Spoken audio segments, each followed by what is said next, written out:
today on Title Talk we're talking about 1031 exchanges and what they mean to Florida realtors.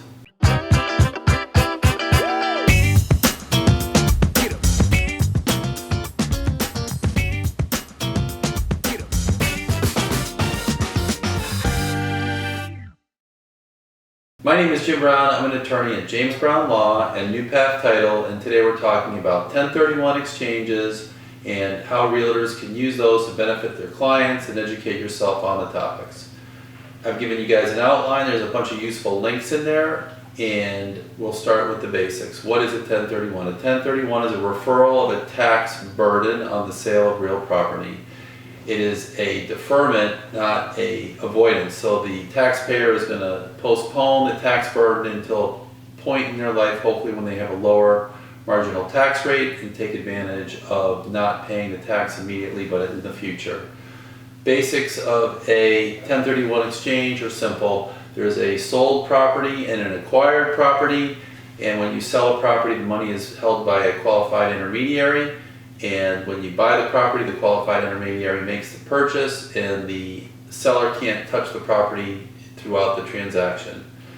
1031 basics are pretty simple. The property must be investment. Personal property does not qualify.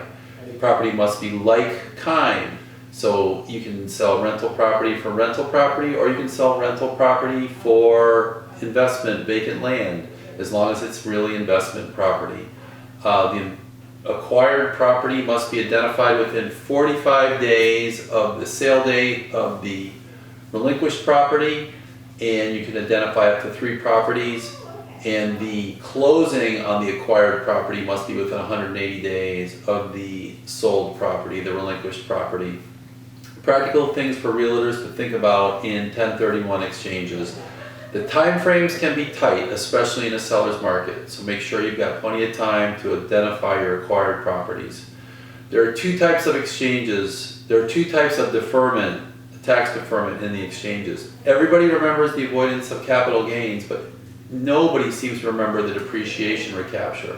So you're going to postpone the capital gains, and you're also going to postpone the depreciation recapture, and the depreciation recapture in some transactions could be bigger than the capital gains.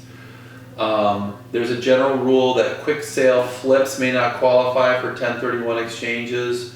That violates some of the held duration requirements, so you've got to explore that more with a qualified intermediary, 1031 intermediary. An investor can pull money out of the 1031 sale, but the taxes but the income that they do pull out of that sale will be taxed. A reverse 1031 is possible, so you can actually acquire a property ahead of the sold property. It's called a reverse 1031. You can have multiple sales wound into your 1031.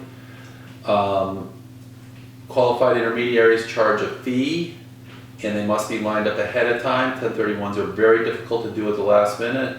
1031 property can be converted to personal property if it's kept in investment for at least 2 years after the acquisition. Big rule, a lot of people forget about it.